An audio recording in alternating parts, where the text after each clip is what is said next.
In the last episode, we had a wide-ranging and somewhat meandering critical discussion about presuppositional apologetics. Today, Andrew and I are going to follow up on that conversation with a more focused look at the presuppositional method. So, Andrew, it seems to me that presuppositionalists have two aspects or two sides to their method. And for the sake of this discussion, we can call these aspects the negative and positive apologetic.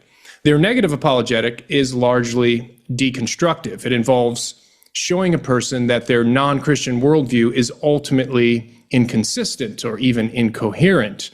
That is, that it's unable to account for some broad feature or features of reality.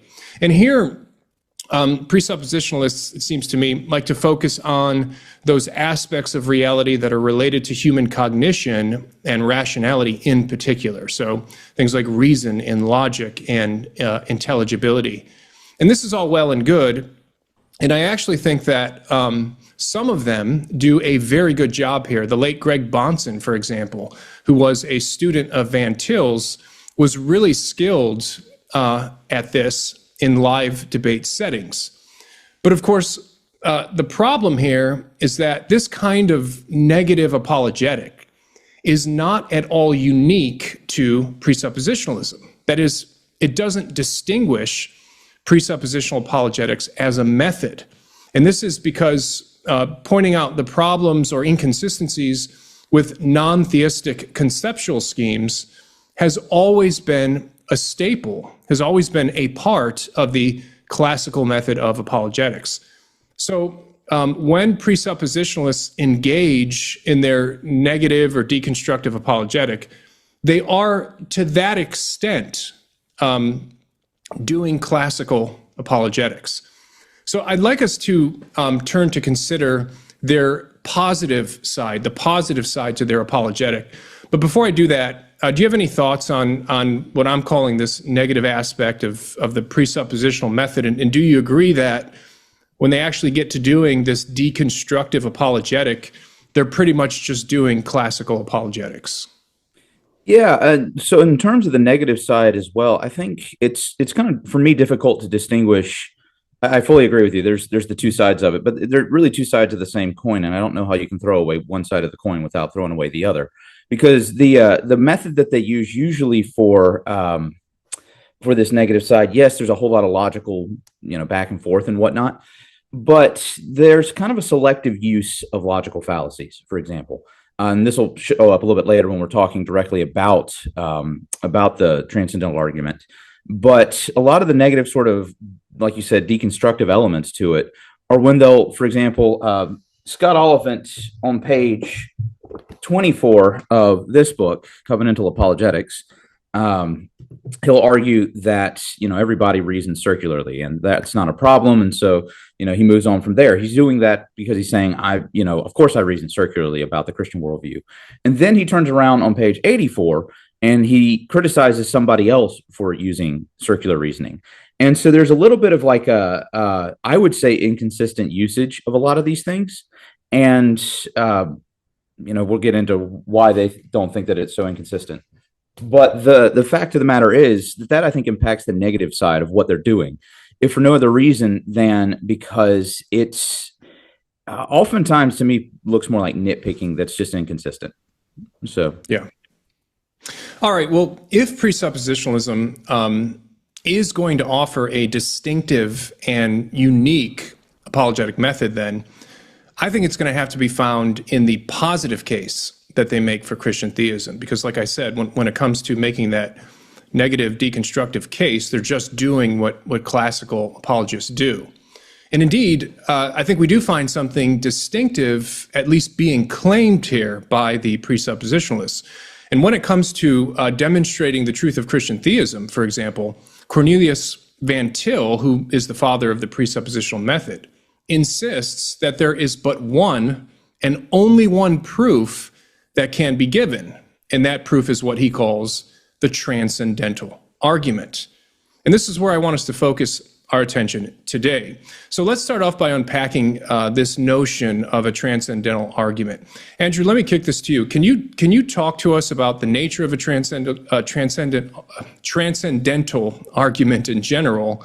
Where does it come from, and what are its distinguishing features? Yeah, absolutely. So there's a long history of the transcendental argument. One of the philosopher Immanuel Kant's early works is just, I forget the full name of it, but transcendental argument is in the name. And as far as I'm aware, he's the first one to actually propose this. And it's important because you'll read in the presuppositionalist literature a whole lot of references to the work of Kant. So, for example, there's actually a pretty sizable parts wherein Oliphant, again, in that book, talks about Immanuel Kant. Reasons for Faith is the book. And he outlines the method that Kant is putting forward. And I bring that up to say that Kant's transcendental argument that he puts forth by name is almost never what the presuppositionalist is going to be referring to. So rather, there's kind of this bare bones kind of transcendentalism that shows up, and that really is what we need to understand if we're going to get into like what these presuppositionalists are getting at. And to that degree, there's kind of a broad brushstroke modus ponens form of an argument that is really the transcendental argument here. And modus ponens, for those who don't know, modus ponens is formally stated as if P, then Q. So if P is true, then Q follows. A good example would be if it's raining, then it's wet outside. Pretty standard modus ponens right there. So then you can see that, oh, wow, it's raining outside. Therefore, we are warranted to conclude, therefore it's wet, right? It's a pretty standard, actually, it probably is the most basic form of logical reasoning. Now, the transcendental argument in a form of modus ponens usually runs something like, if we have knowledge, then there are certain necessary preconditions that must be filled. We have knowledge, therefore these necessary preconditions must be had. And that's the broadest brushstroke, I think, kind of treatment of what really is operating in the contemporary sense of a transcendental argument. Okay. So it's basically an argument.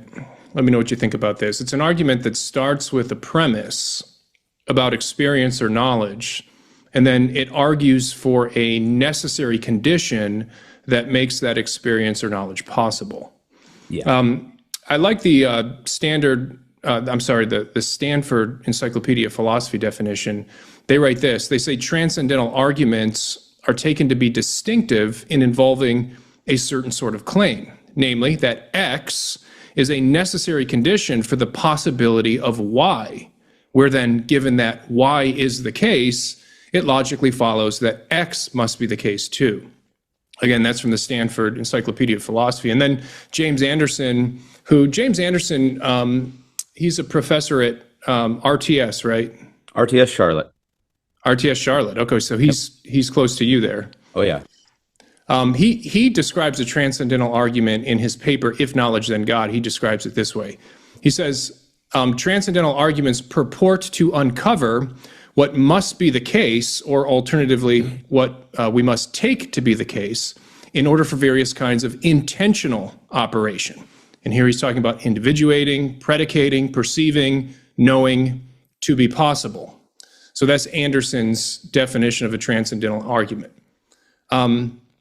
Anything you want to say further on just the nature of this? I know you're more familiar with German philosophy, with Kant in particular. Maybe what kind of use did Kant make for transcendental arguments, and do you think that these are critical for his philosophical position? So Kant, I think I actually Kant is he's a little interesting on this point. He's sort of a basic first movement that hasn't fully worked its way out. And so because of that, there's a lot of sort of inconsistencies. If you have the Cambridge collection of Kant's works, that one volume is on religion and rational theology, that volume. And if you read sort of at the end of his life, he has a series of lectures that he gives on really what today we just call philosophy of religion. And he says things in there that sound very much like a classical theist. Almost none of it is something that just would, on its face, jump out at you and make you go, wait a second, no. You've broken with the medieval tradition. You've broken with the early church tradition. There's not really a whole lot there. Kant was the standard, especially in his day, a standard Lutheran thinker. Um, but the fact of the matter is, you can read earlier works where he says things that kind of differ from that. He'll say things, for example, where he'll critique the idea of, this is a different philosophical issue, but he'll critique the idea of theodicy or rationalization of the problem of evil. And he'll say that that's impossible. You shouldn't do that. And then you can find theodicies in his work where, for example, the earthquake in Lisbon occurs and he then creates a theodicy to try to explain it. So he's really inconsistent on a lot of these points. So it would be difficult to say that Immanuel Kant's thought sort of preserved some kind of real usage of the transcendental argument. However, the use that the presuppositionalist is using is what's really the bare bones version of his development of the notion of the transcendental. And for Kant, the notion of the transcendental comes from, it's mainly developed in his major work, The Critique of Pure Reason. And the sort of, philosophy 101 intro to this would be to say that there's a phenomenal noumenal distinction, that there's a difference between the appearance of reality as we perceive it and the reality that is in itself. That last phrase, in itself, is the really important part. So the noumenal realm is the in itself. The phenomenal realm is the realm of appearances. And so Kant is trying to show how the extra mental, the external world, comes into the mind and achieves the kind of intelligibility that it achieves. Now, it's a very sort of subtle move that he makes, because he says that there's the manifold of sense experience that comes before us. And this is on itself fundamentally meaningless, that it's unintelligible. It's just sense data, right? And that the body is physically interacting with it in that regard. And so we just have sensation. And for the Thomist, we can largely agree with that sensation on its own is not what's intelligible. It's once sensation has been passed into the intellect via something called the phantasm, that the intellect receives that sense data and enlightens it by the act of the agent intellect and turns it into a concept. Well, Kant would say that enlightening process of turning that sense data into a concept, that enlightening process involves the mediation of the nature of consciousness itself, reason. Mm-hmm. Reason has a form to it. It has a structure to it. And that this form or structure is universal to humanity. And so when we have all of the different kinds of experiences that we have, essentially the degree of their intelligibility is made the way that it is by the agent intellect working. It imposes these forms of thought upon experience. So Kant has this line where he talks about the complete range of possible experiences contained within this transcendental. Yeah. And you got to keep in mind, this is a little bit maybe too much of a deep cut into philosophy, but there's a guy, Leibniz, Gottfried Leibniz, that was a major German philosopher who was not systematic at all in his thought. And so after him, a whole bunch of philosophers showed up that tried to systematize his thought. And so he has this idea of monads, where in the monad, each monad has their own perspective on reality, and all perspectives play out together in harmony. And it's sort of like you could say that every one of us has a movie playing in our heads, and that every one of us has this movie playing in this perfectly synchronized form, so that we're all pre-established harmony. Exactly. It's a pre-established harmony where the movie's all playing for us in the exact same order, but we have a different vantage point on the movie, right? So we're all at the same time spot on the movie, but we all have a different vantage point. And so Kant takes that and he's like, all right, so Leibniz is the one that introduces the idea that all possible experience is anchored to this preloaded consciousness of the movie playing itself out. And Kant comes to that and says, all right, there's a little bit of a contingency here.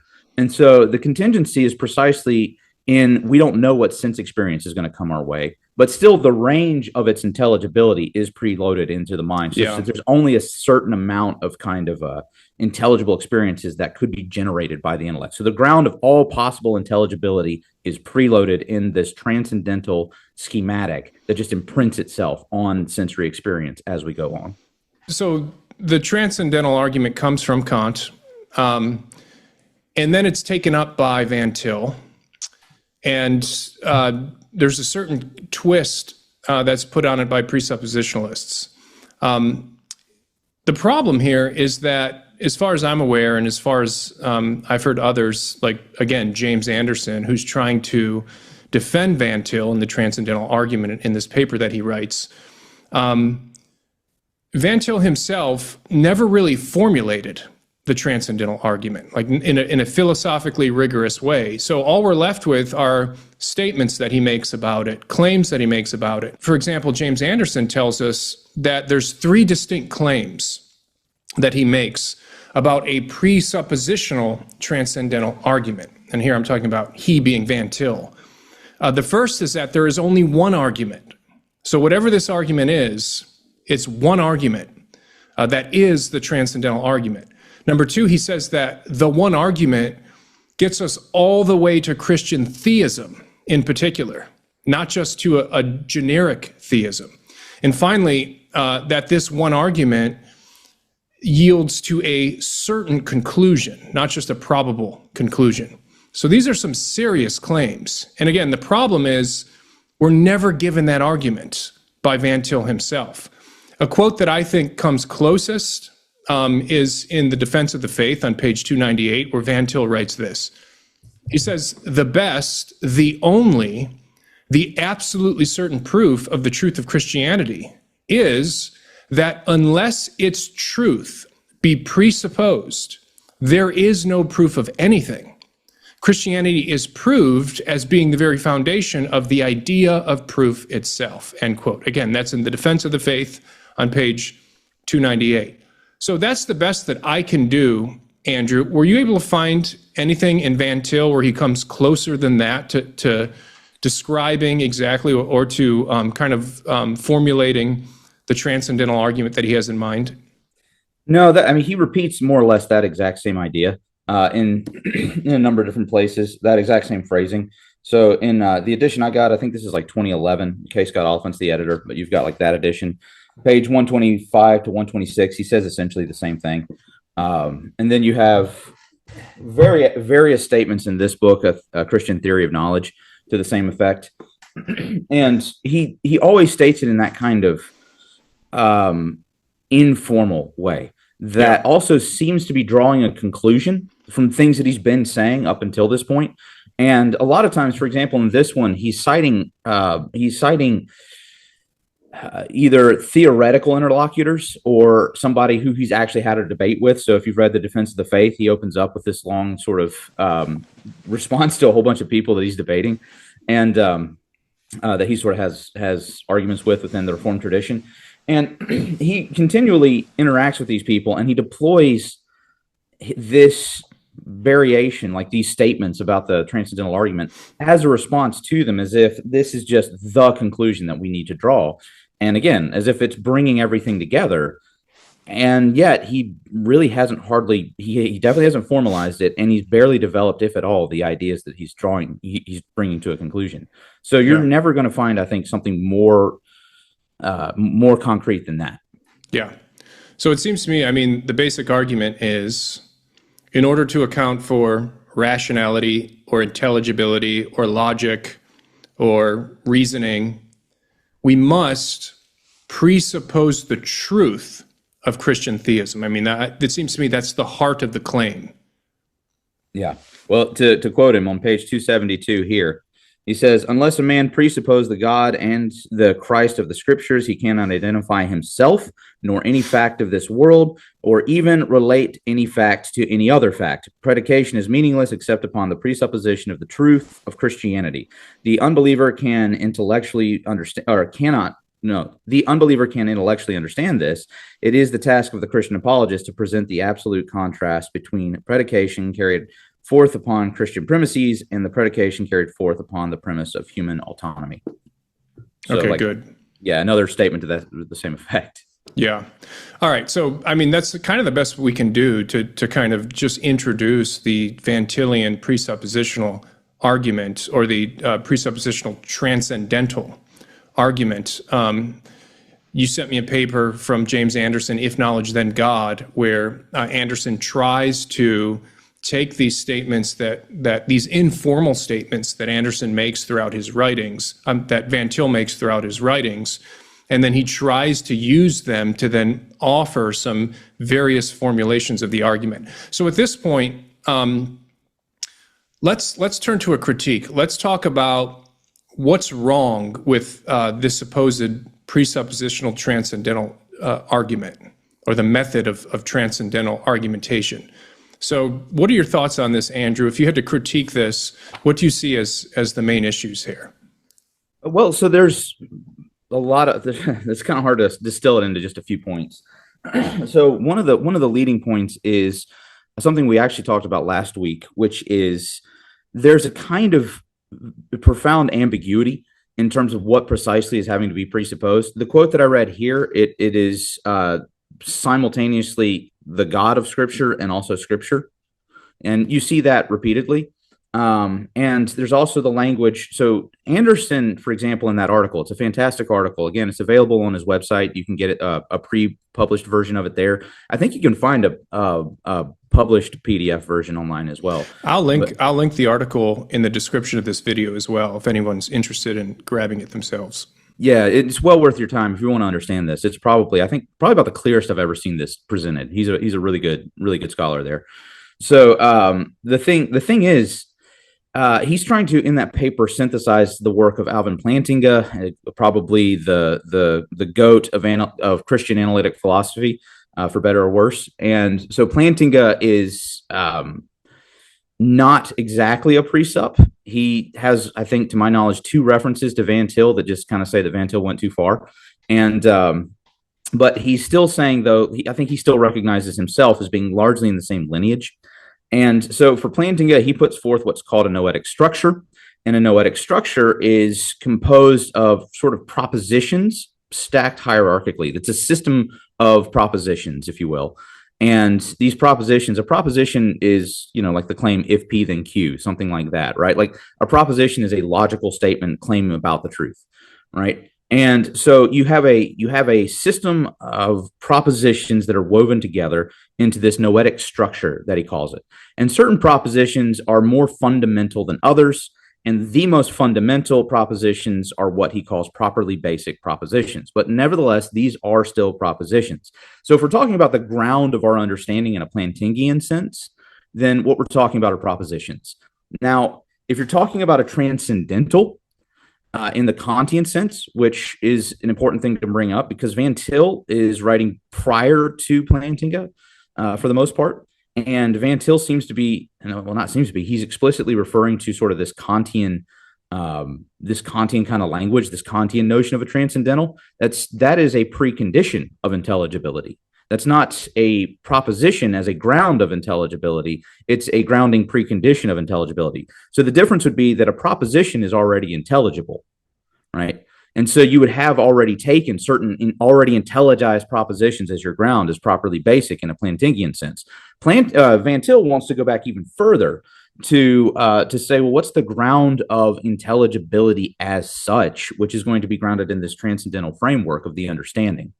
Now, if that's the case, you don't even have propositions you can fall back on if you're going to be actually pushing this to hold to a truly Kantian sense of the language here.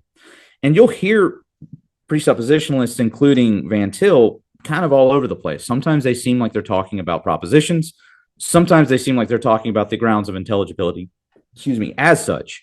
And it's a massive distinction there that needs to be clarified, because I think it's pretty clear if we're talking about the preconditions of intelligibility such that you can't even form propositions without this, then clearly the Bible doesn't give us that, because the Bible isn't preloaded in our consciousness. Our transcendental framework is not the Bible, right? It's not pre-conscious. It's very intentionally conscious. The whole point of the gospel is to engage with what we're conscious of. And so that clearly would make him seemingly have to be falling on more of this propositional notion, right? And so I think Anderson's safe in doing that and sort of moving there to say, okay, let's actually let's talk about properly basic beliefs, not transcendental frameworks necessarily. Problem is, again, Van Til's all about the transcendental framework. You go into Oliphant. Oliphant has significant portions. He draws from Plantinga a lot too, but he has significant portions where he talks about the Kantian framework.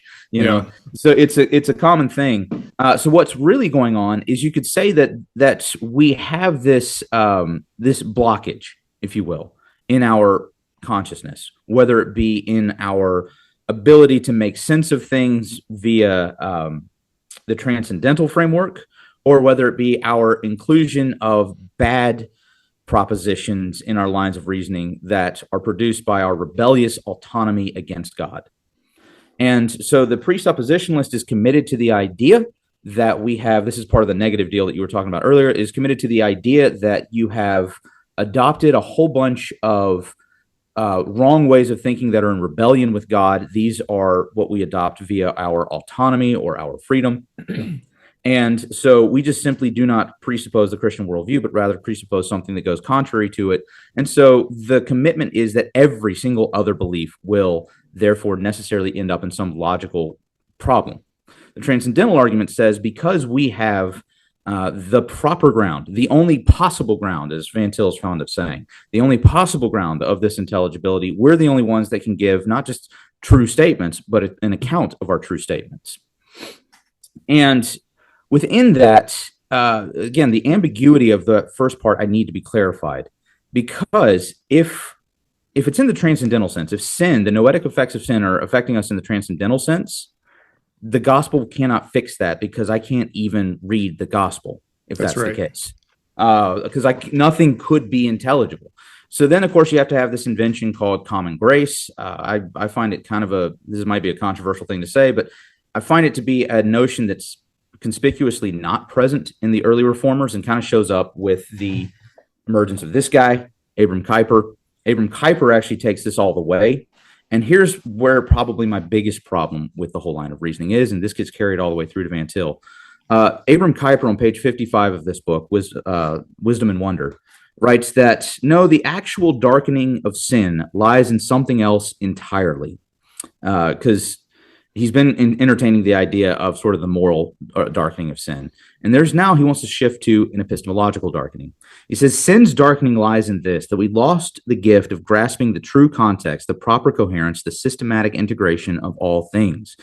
Now we view everything only externally, not in its core and essence, each thing individually, but not in its mutual connection with and in their origin from God. So we don't understand things in their total context. And then he even says that now because of that, we stand before creation as blind and deaf as a dog stands before creation, which is pretty straightforwardly false, right? Obviously, there's a difference between human intelligibility and an animal intelligibility. Well, so they add the aspect of common grace.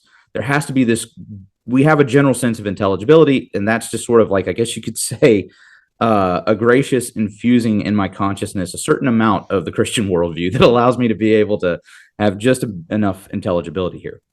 Well, part two. I know that was a long part, but part two here.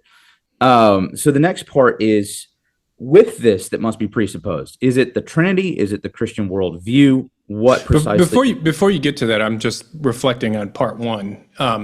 So how do we account for the fact that non-believers know some things? It sounds like Kuyper is going in for common grace, as you just explained. But Bahnsen, he's the guy I'm most familiar with. His book is the one I read last, so it's the one that's most fresh on my mind. But Bahnsen actually says that we actually know the truth. We actually know the truth of the Christian worldview, but we're suppressing that truth. We're holding it down.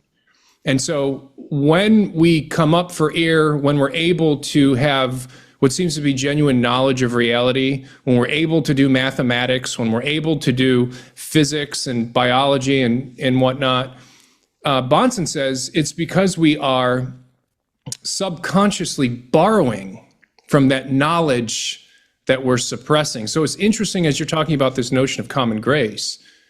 It seems to me that Bahnsen actually is trying to account for it by the notion of suppressed knowledge. So it's not, doesn't seem to be a unified story that we have from the presuppositionalist, because you make a great point. I mean, if it's a total package, and if we must preconceive and presuppose conceptually the truth of Christian theism before we can know any truth, then how do we start off as an unbeliever and then come to the faith? How do we even recognize the Bible, for example? How do we even approach the Bible, read it, and understand what it says? It seems like there's a whole lot of rationality that that we have to have on board in order to even, operate in these basic ways by identifying what is the Bible versus, let's say, the Quran, and what does the Bible say? How do we understand the Bible? Basic interpretive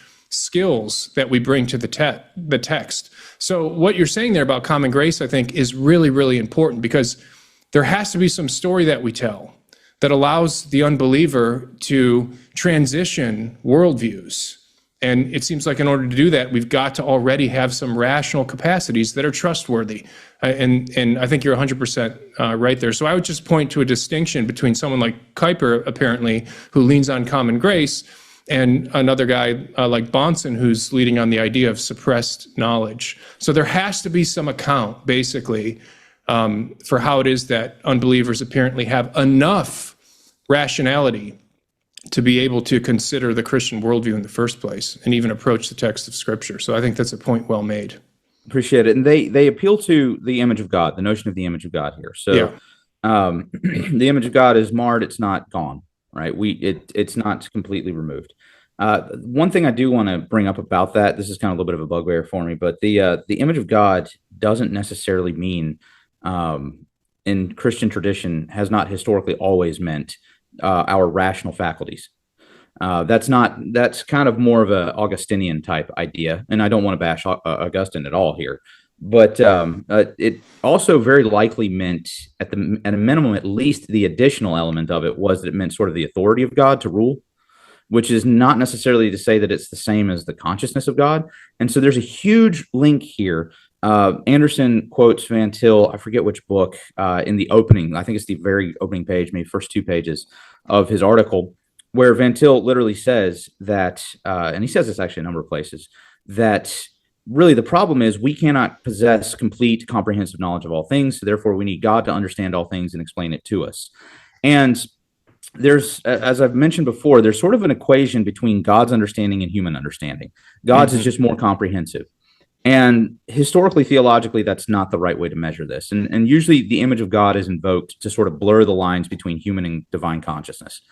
And the reality is, historically, theologically speaking, it's instead that the knowledge of God is completely different from the knowledge of man, right? That these are categorically different sorts of things. Yeah. God knows us as the cause. God knows things as the cause. We know things as perceiving it. We receive the knowledge.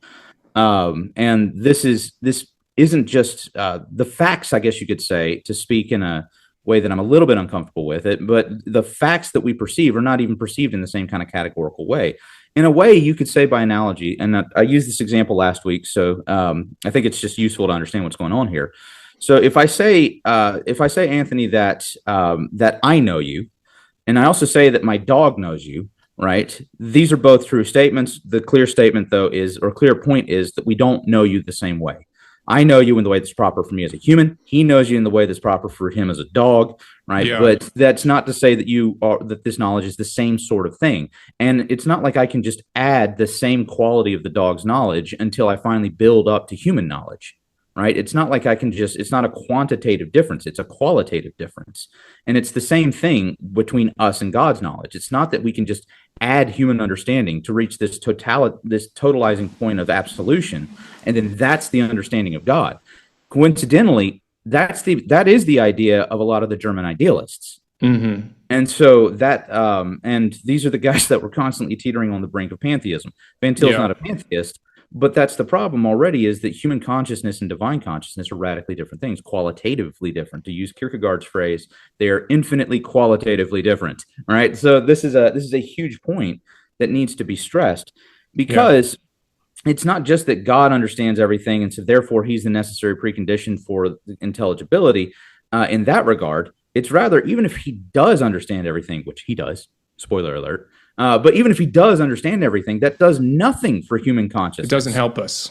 Yeah. It's because it's qualitatively distinct. So it's not like we can just map on to God's understanding of the world. It's not like we just we somehow plug into God's conceptual analysis of things, so we can conceptually see the world the way he does, and thereby know that we have the right worldview, because that would assume a univocal understanding of God's knowledge, that his knowledge is something like a conceptual scheme in the human sense. But that's just not the case. God's knowledge is executive, right? God knows because he knows what he's doing. His knowledge is causative, and our knowledge is, of course, receptive. We know things because we are in touch with being. But my point right now is this, and I want to move on to your second critique.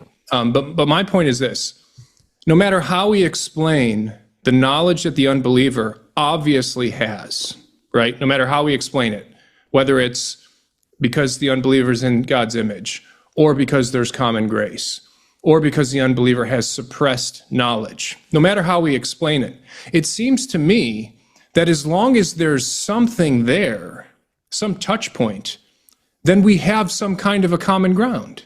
Yeah. And if you have some kind of common intellectual ground, then guess what? You can run the classical method. Yeah. So in accounting for the knowledge that people who aren't Christians obviously have about the world, it seems like the accounts that they supply, again, no matter what that account might be, it's almost always enough to just import the whole classical method, to justify the whole classical method.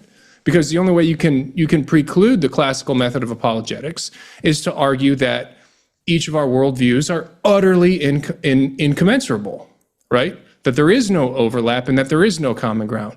So I just want to point that out because I think it's a massive problem. And it's not the problem that I want us to focus on here. We're thinking about the transcendental argument in particular here. So with that said, I just kind of put that on the table. We can walk away from it, and let's turn to your. I think you had a second critique of the presuppositional transcendental argument. Yeah, and so a lot of this is still sort of building to sort of get to the ability to even critique this thing, because I think what you just said is helpful to clarify something real quick, and that is the listeners probably no doubt notice that there's a lot of philosophical jargon being tossed about. We're talking about transcendentals.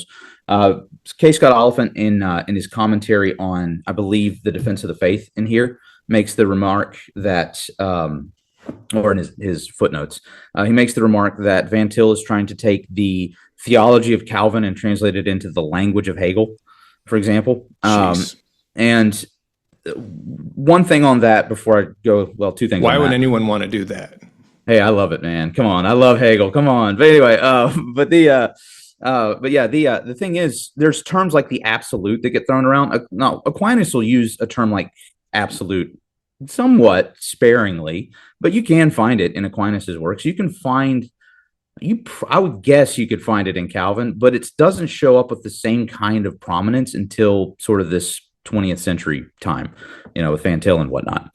And the use of the term absolute itself is the Hegelian idea of God. And Oliphant has a line in the footnotes where he says, now, obviously, Van Til did not mean this in the same way that Hegel did, and then just moves on, which leaves me having no idea how Van Til actually meant it, right? Because all I have is the Hegelian notion, and the Hegelian notion largely follows from a kind of transcendental argument. Because what the absolute is for Hegel is that highest unifying principle of consciousness that brings order to all things, right? To all consciousness. And so to all reason. And so you must have this if there is to be a rational order for consciousness. And that really kind of looks like a lot of what the presuppositionalist is trying to get to. And I'll make this point in every critique I'll offer of the transcendental argument and of the presuppositionalist method. And that is to say that the absolute there has not transcended the human. That categorically, if we're talking about the absolute principle of unity necessary to bring harmony to the order of reason in the human mind, then that point is transcendental. It is the highest point of the transcendental framework of the human consciousness. However, it has not transcended the human consciousness. And as I've just said a little bit ago, God is not the highest point within human consciousness. He is the highest point beyond human consciousness. He's not That's even, a really good point. Not even coherent to say he's the highest point, period. There just isn't anything higher than God, right? And so the point is, the point is that the terms here, transcendental, immanent, and transcendent, are important. Immanent is what's within, so you can think about what's within your house. Transcendental is the framework, so that you can think of like the walls of the house, the framing of the house. And then the transcendent is that which is beyond. And that's like what's beyond your house, what's outside your house. God is not within the house. He's not the framework of the house. He is what's beyond the house. And so, with that being the case, now there's I recognize there's a pushback that we can bring up maybe in a little bit, but the thing about that is God is the transcendent. If he's only the transcendental, he's still part of the house. And if the house here is the human, then that would mean he's still part of the human, and therefore Feuerbach is right? Ludwig Feuerbach is the guy that comes along and just says that theology is really just anthropology, right? Like this is a point that needs to be stressed, because we have not actually achieved knowledge of God. We've just achieved the highest knowledge of man. That's it. And so that's clearly a problematic theological claim to make, but that's just sort of one point to move on from. Because with the transcendental argument itself, as I was starting to say, there's a lot of philosophically contingent ideas that are at work here. And in fact, there's a whole history of philosophy that led us to this specific point. And this is just one stream within the history of philosophy.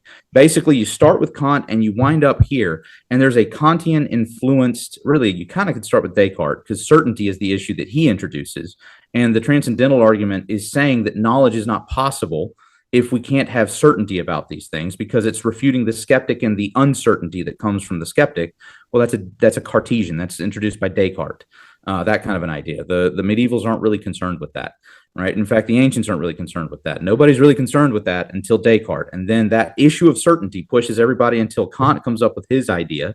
And then Kant's idea revolutionizes everything. You follow it through Hegel, who gives us sort of the zenith of the terminology here. The Hegelian system sort of falls off and starts to wane, and then it gets revived a little bit in the late 19th century, early 20th century. And then the presuppositionalist is picking up in a largely analytic philosophical vein. This is another school that just popped up, right? And so the presuppositionalist is following this Kantian line all the way to the present moment, and insisting not just that I must presuppose, the Trinity, not just that I must presuppose the Christian worldview, but there's a key word there, worldview. That word does not exist before really the 19th century. It does get used, I think Kant coins it, and it gets used just a little bit before the 19th century. It doesn't become a term until the late. Seems like Kant coins everything, doesn't he? I mean, he's the one that coined cosmological argument, teleological argument, ontological argument. These are all Kantian terms. Yeah, we live and operate in a large way in sort of a Kantian world with a Kantian default in our understanding. Yeah. And so the thing about that is, though, you're not just telling me I have to presuppose the Bible, as it turns out. You're not just telling me I have to presuppose the Trinity. You're also telling me I have to presuppose the Kantian understanding of reason. That's right. Because that did not exist beforehand. In fact, you're not just telling me that I have to presuppose the Kantian version of reason. I actually have to presuppose everything from Kant to Hegel to your contemporary analytic view of how reason operates. And frequently that point is not only not addressed, but sort of asserted as if this is just what the Bible's teaching. But I defy anyone to come up with any usage in the Bible of the word worldview. Right? Yeah. This is a word that is incredibly affixed to this default Kantian understanding that's made its way into our consciousness. As we use the term today, it largely is an invention of the 20th century.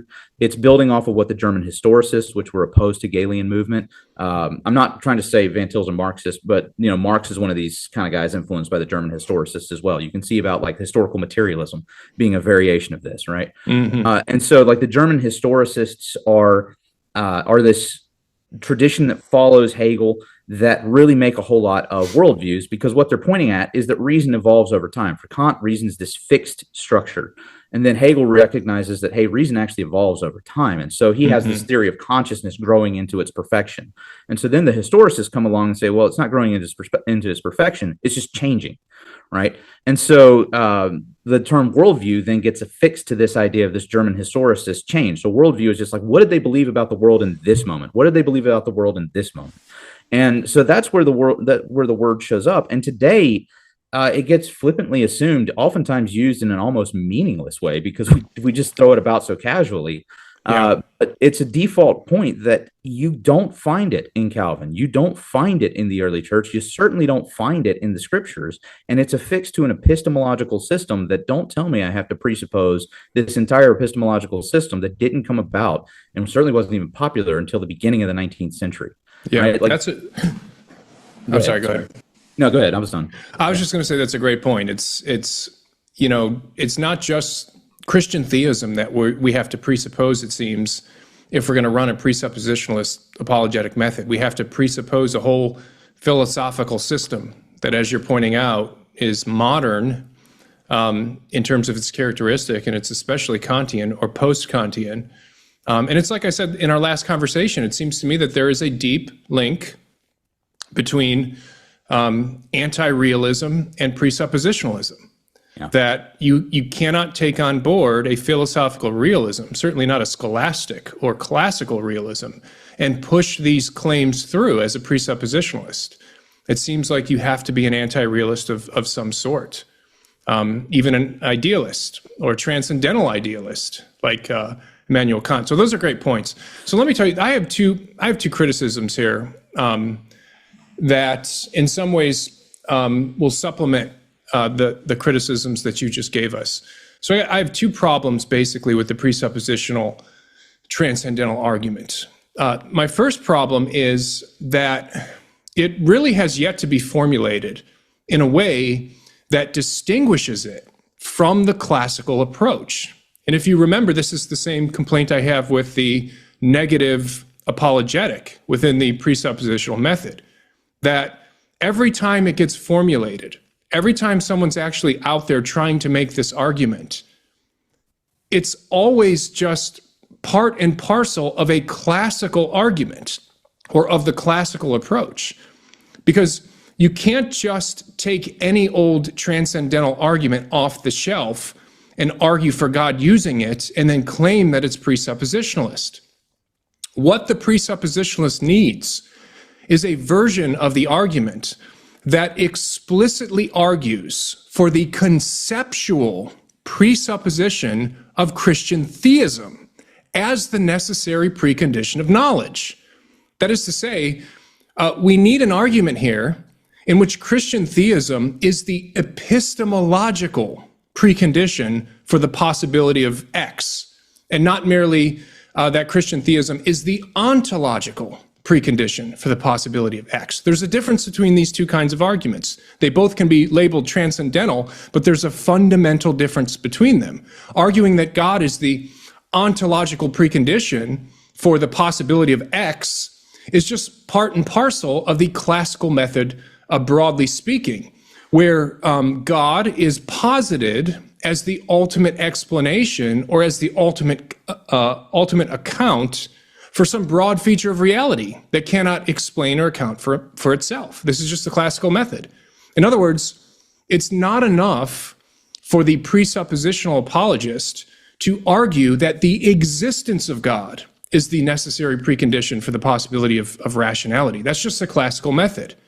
If he is to have a distinct argument, a distinct method from the classical apologist, he must argue that Christian theism in particular is the necessary conceptual precondition, the necessary conceptual precondition for the possibility of rationality. He has to argue that the truth of Christianity must be presupposed in our minds or in our thinking for us to be able to reason at all.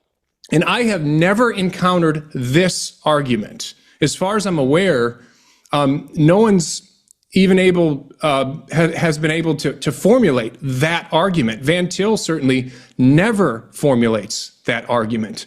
And even with James Anderson, each of his reformulations of Van Til's, or attempted formulations, I should say, of Van Til's transcendental argument, each one of them in the paper that he writes demonstrates only that God is the ontological precondition for whatever features are in question in his argument.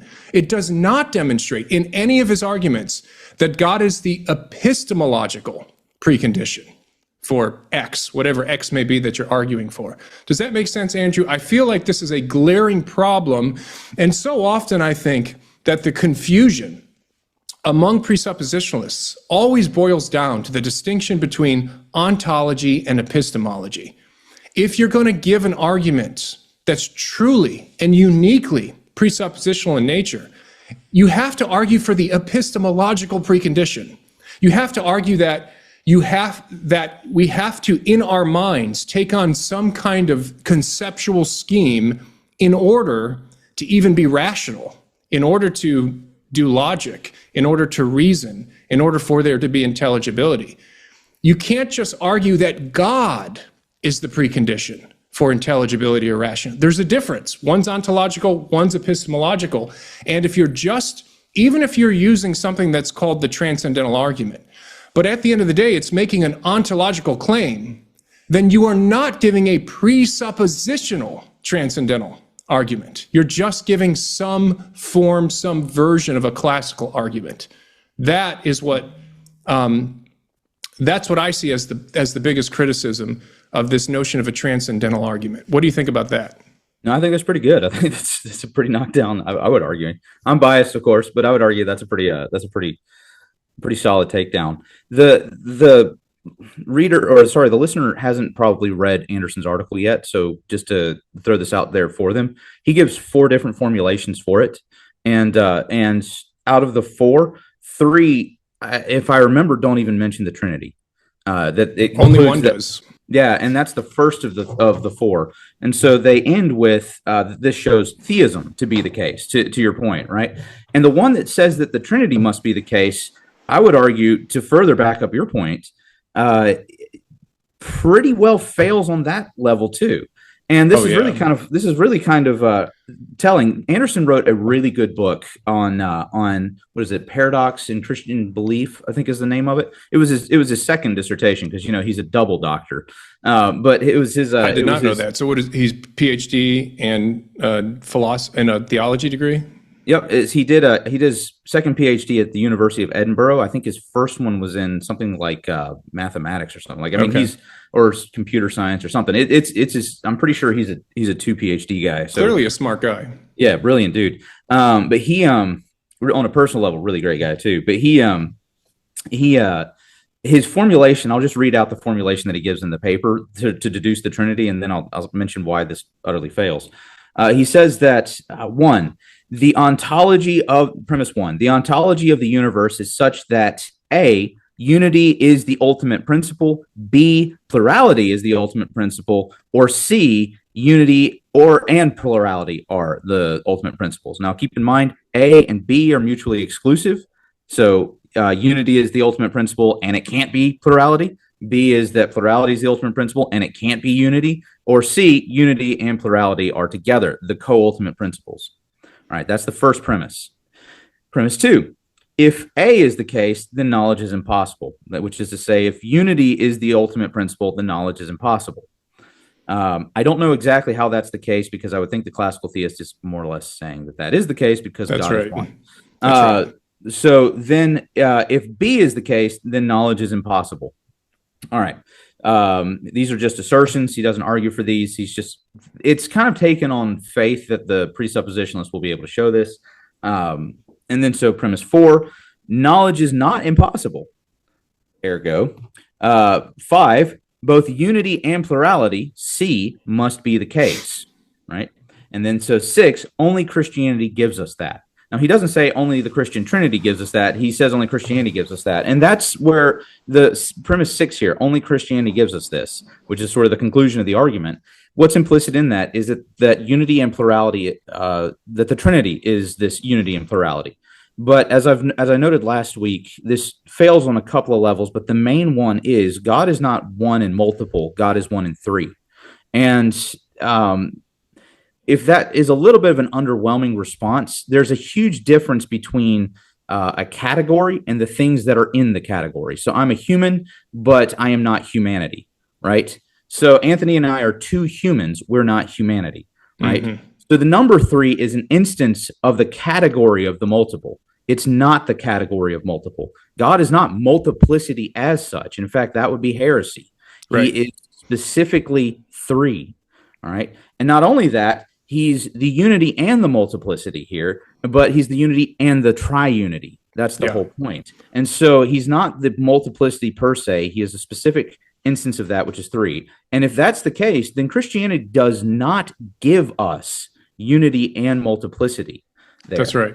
Now, here's the but it's even worse than that, Andrew, because let's say that he can even formulate that argument where it's cogent and it doesn't imply heresy and it's philosophically sound and somehow it accords with divine simplicity. Let's say that he can actually formulate that argument, right? Because right now you're arguing that the argument's just it's not cogent. It's not a good argument. But even if he could, still, here's what I want to say. I'm going to keep stomping the ground right now. It's because he's not given us a presuppositional argument.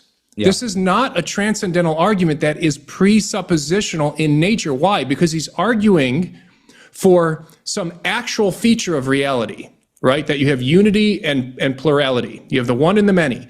And he is arguing that in order to have this, in order for this to be, as a precondition for this, God has to exist. A triune God has to exist. What he is not arguing is that one has to have the conceptual scheme of a triune God in order to even understand the notions of unity and plurality, or to even understand the problem of the one and the many. He's not even trying to argue that. But what I'm saying is, even before we get into whether or not the argument is sound, what I'm saying is even there he has utterly failed to give us something that is uniquely presuppositional in nature. It might be transcendental, but it's not presuppositional. Right. And to further go back, so in logic, there's a difference between validity and soundness. So an argument is valid if it formally follows. So to go back to modus ponens that I mentioned earlier, modus ponens is if P, then Q. P is true, therefore Q is true, right? That would be, so we can take absurd examples. I could say, if I adopt this cat, then aliens will invade on Thursday, right? I did adopt this cat. Therefore, logically, it formally follows that aliens will invade on Thursday. Well, that formally follows. It's maybe a valid line of reasoning, but it's not sound. That's because right. It's not true that if I adopt this cat, then aliens will invade on Thursday, right? So the point is that it's, even if the formal line of reasoning follows there, and to your point, it still doesn't get him to the presupposition. But even if the formal line follows, it's still not sound. It's still unsound. And so that's the big problem there, because only Christianity gives us this. It doesn't. Also, you know what does give us unity and multiplicity in the highest one? Proclus's Elements of Theology, a Neoplatonist. Yeah. So it's not only Christianity that gives us this. That's fact, true. There are other Neoplatonist philosophies that do this. And so you can't just offer a transcendental argument. There's two things you have to do if you're Van Til. Number one, you have to actually give us an argument that's unique to presuppositionalism, which means it has to argue that God is the epistemological precondition, not the ontological precondition.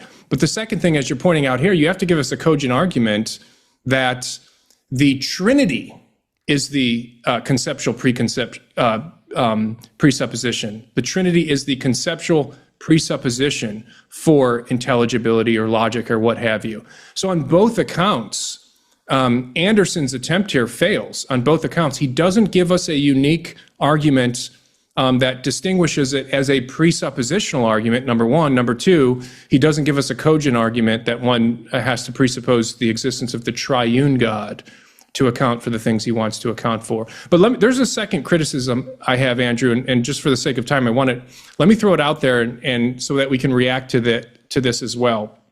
A second problem that I have here with the notion of a presuppositional transcendental argument is that even if the presuppositionalist could formulate a uniquely presuppositional version of the transcendental argument, it would not and it could not demonstrate the actual existence of God. Now, the quick and dirty reason, so I say, is that such an argument would necessarily have to be a priori in nature. It would have to move or argue from some presupposed conception in the mind and then conclude to a reality that exists outside the mind. But this is not a valid inference. You cannot go from thought to things. And to put it in the jargon of medieval philosophy, you cannot infer the existence of real being from a being of reason. You can't move from some cognition-dependent reality to a cognition-independent reality. And this is essentially Aquinas' critique of the Anselmian ontological argument, right? He says that at best, Anselm shows us that when we think about God, we must think of him as the greatest conceivable being. But this does not show that this being that we're thinking about actually exists outside of the mind. So the argument that Christian theism is the epistemological precondition for the possibility of rationality could at best, only establish God's necessary existence in the mind. It could not conclude to God's necessary existence in the extramental world. It could only conclude that it is necessary to think or to believe that God exists, and not that it's necessarily true that God actually exists. So even if it can be cogently formulated, it delivers only a conceptual necessity. It doesn't deliver an ontological necessity. And Kant's transcendental argument for causation, I think, is instructive here. According to Kant, causation is transcendentally necessary for human thought. Without the concept of causality, there could be no thought. Causality is necessary to the forms of our experience. But from this cognitional necessity, we cannot infer that the things in themselves, the things in the noumenal realm, the things that are independent of cognition, we cannot infer that they actually undergo causal relations. In Kant's terms, it's illicit to move from the synthetic a priori truths about the forms our experience must take to the actual existence of things outside of the mind. And likewise, presupposing the Christian worldview may be conceptually necessary for us to make sense of the world, and yet it remains possible, given anti-realism, that it tells us nothing whatever about the way the cognition-independent world really is. Because for all we know, our experience of rational intelligibility may be entirely cognition-dependent, just as for Kant, our experience of causality is cognition-dependent. So the world could be, at bottom, ultimately irrational and absurd. So something can be a necessary precondition for intelligibility, and yet not actually true. That's the problem with any kind of a priori argument. That's what Aquinas saw a long time ago. So even if the presuppositionalist is able to give us an argument that demonstrates that Christian theism is conceptually the precondition for rationality, that we have to presuppose conceptually in the mind Christian theism, it will not get us to the actual existence of God. It just will never get there. So it's even worse than we think, this so-called presuppositional transcendental argument, because even if it could be formulated, which I've never seen it formulated before, even if it could be, it could never get us to the existence of God, because you can't argue from God by starting in the mind. You just can't. So anyway, and I think that's I think one of the most damning points. You begin with Kant, you're stuck with Kant. And there's a line Etienne Gilson has. Etienne Gilson is a 20th century Thomist. He's somebody very well worth reading. And one of my favorite lines of his, it's a great axiom to sort of guide all religious study. And that is, he says that there is nothing pious in being wrong about God. I think we can extend this to say there's nothing pious in being wrong, period. Yeah. Right. And so within that, there's a lot of sort of pious sounding claims that are made. Like, this is the biblical assertion. And so you can point out that this doesn't get to, you start playing Kantian games, you win Kantian prizes, right? And if Kant cuts you off from the extra-mental world, from the external world, and such that you cannot point to the real existence of God, you can only point to the immanent existence of God, at best to the transcendental framework, i.e., you're still not getting to God, right? If that's what you're going to be stuck with, then I'm sorry. Again, this is not Christian theism. And there's nothing pious about it. I'm not saying that Van Til wasn't saved or anything like that. I'm saying that he's using these categories crudely and therefore wrongly, and therefore speaking wrongly about our theological tradition. And so when the response is going to be something like, well, the Bible says that we suppress the truth in unrighteousness, and that there's some sort of Christian command, if you will, right, that tells us that we must operate in accordance with this method here, this presuppositionalist method. The point that keeps showing up here is that, again, this is a Kantian line of reasoning, kind of even a bastardized Kantian line of reasoning, and it ends in a problematic conclusion that prevents us from even being able to get beyond the phenomenal perceptions to the real God who exists beyond them. That's a huge problem, and it's not something that the Bible ever even talks about. And so the pious-minded response that's going to say, yes, but I'm still going to follow the Bible, rather than having to, I don't care about what Kant said, I don't care about what Hegel said, and to a certain degree, I don't even care that what Van Til said. I think the method is right, irrespective of whatever blunders Van Til may have made. Again, the problem here is still going to rest in the fact that, no, these objections and this line of reasoning only comes about if you take this line of philosophical reasoning from the beginning. It is not taught by the Bible. It is not even possible that it's taught by the Bible, because it doesn't exist before the Enlightenment era. And so there's a whole lot of just simplistic reasoning that sort of just ignores the fact that Calvin did not teach this.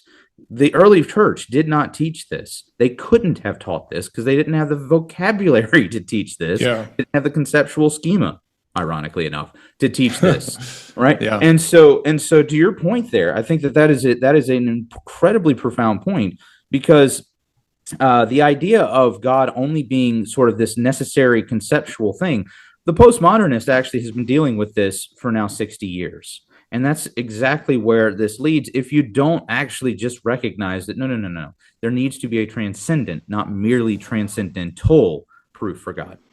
Yeah. So I don't want to beat a dead horse here, but, I really do think these are the things that we've been talking about, you and I, specifically aimed at this notion of a transcendental argument that is presuppositional in nature. Because remember, I'm going to reiterate right now, if you're a presuppositionalist, you can't just offer any old transcendental argument. You have to offer a transcendental argument that is presuppositional in nature.